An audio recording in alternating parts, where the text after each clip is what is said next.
Salam persaudaraan. Budaya pemilihan Ketua Umum di PSHT. Mas Imam Kusupangat ditunjuk sebagai Ketua Umum oleh Mas Sutomo. Mas Tarmaji ditunjuk sebagai Ketua Umum oleh Mas Imam Kusupangat.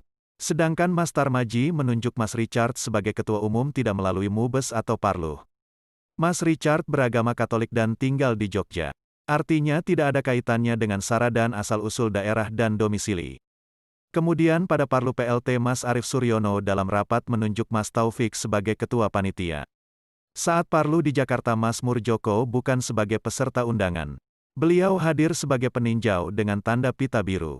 Mas Murjoko tidak diizinkan masuk oleh Mas Arief Suryono. Namun karena kebesaran hati Mas Taufik beliau diizinkan masuk. Yang menggunakan pita biru tidak punya hak memilih dan dipilih. Namun karena kebesaran hati dari Ketua Majelis Luhur dipilihlah beliau sebagai Ketua Pelaksana Harian.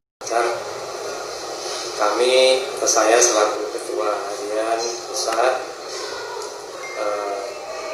di dalam rapat kerja nasional ini, saya tentunya berkewajiban untuk menyelenggarakan rapat kerja nasional dalam rangka yaitu melaksanakan hasil Parapatan Luhur tahun 2016 yang dilaksanakan pada bulan Maret di Jakarta yang lalu.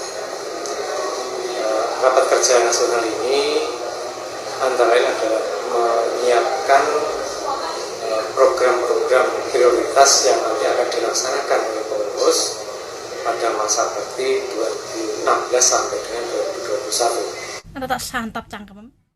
Dan Mas Taufik ditunjuk oleh Mas Wiono sebagai Ketua Umum Pusat Persaudaraan Setia Hati Terate atau disingkat PSHT. Tidak ada dalam sejarah pemilihan Ketua Umum PSHT pakai pemungutan suara. Bahkan memilih ketua cabang saja dari cabang mengusulkan 3 nama dikirim ke pusat dan pusat yang menunjuk. Ada juga yang langsung ditunjuk. Kita perlu memahami apa itu kolektif kolegial.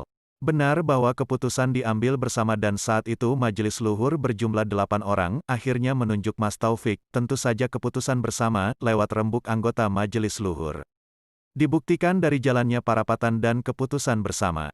Namun keputusan di surat tetap ditandatangani oleh Ketua dan Sekretaris Majelis Luhur. Mas Wiono mempunyai hak prerogatif dan itu sangat jelas di ADART tidak bisa dibantah. Mengenai domisili sudah jelas ditulis diutamakan berdomisili Madiun. Jadi jelas, tidak syarat mutlak. Yang artinya bisa di luar Madiun. Coba maknai bahasanya di ADART. Dan sudah ada contohnya Mas Richard yang beralamat Jogja. Mengenai surat suara ada klaim jumlah kemenangan itu semua tidak ada buktinya hanya klaim sepihak. Dan saat ini digembar-gemborkan sebagai sebuah kebohongan.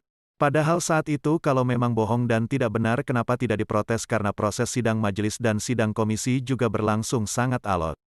Logikanya jika kedepannya PSHT, cara memilih ketua umum dengan pemilu pastinya akan ada fraksi-fraksi, ada tim ses, ada permainan politik uang untuk meloloskan calon. Apakah PSHT ke depan dibuat begini? Satu lagi kami mau jelaskan anggota Majelis Luhur 8 orang seusai Parlu ditambah 1 menjadi 9 dengan memasukkan Mas Arief Suryono sebagai anggota Majelis Luhur. Ini juga karena kebesaran hati Mas Wiono agar Mas Arief Suryono yang tidak terpilih tetap dalam satu wadah di Majelis Luhur. Amanat ADART 2016 harus kita selamatkan sampai 2021. Selanjutnya diadakan pemilihan ketua umum baru kembali. Tapi jika ada ketidakpuasan dalam perjalanan kepemimpinan Mas Taufik dan diadakan Parlu susulan baru 1 tahun, jelas ini pelanggaran berat. Bisa masuk arah pidana karena penyalahgunaan wewenang.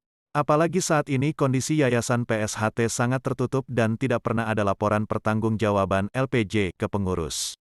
Jelas kita harus memahami mana yang harus diikuti mana yang tidak. Sebuah organisasi yang baik tentunya harus akuntabel, transparan dan terprogram. Renstra, rencana strategis, tinggal kita jalankan.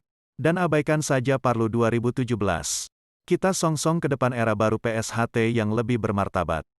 Tidak ada kepentingan-kepentingan politik di dalamnya yang haus akan kekuasaan dan memanfaatkan organisasi untuk masuk dalam pilkada. Ingat tahun 2018 sampai tahun 2019 adalah tahun politik. Jaga marwah PSHT, kembalikan ajaran budi luhur pada tempatnya. Bukan mempolitisir ajaran dan memviralkan kata-kata punjer Madiun dan membenturkan sesama saudara anak bangsa dengan isu kedaerahan yang sempit. Ada yang tanya, Majelis Luhur siapa yang memilih? Di sini saya jelaskan. Peserta Parapatan Luhur 2016 melalui pimpinan Sidang Parlu 2016 mengukuhkan atau menetapkan PLT Ketua Dewan Pusat menjadi Ketua Dewan Pusat definitif. Lihat konsideran keputusan persidangan Parlu 2016. Lalu setelah diadakan sidang pleno penetapan atau pengesahan ADART 2016, maka berdasarkan ADART 2016, Dewan Pusat diganti menjadi Majelis Luhur. Berdasarkan hal tersebut, maka pimpinan Sidang Parlu 2016 mengukuhkan Ketua Dewan Pusat menjadi Ketua Majelis Luhur. Selanjutnya, oleh Forum Parlu 2016, Ketua Majelis Luhur diberi kewenangan untuk memilih dan mengangkat 8 anggota Majelis Luhur. Jadi, anggota Majelis Luhur itu dipilih dan diangkat oleh Ketua Majelis Luhur, bukan dipilih oleh peserta Parlu 2016, ini adalah fakta yang sebenarnya. Salam persaudaraan. PSHT Jaya.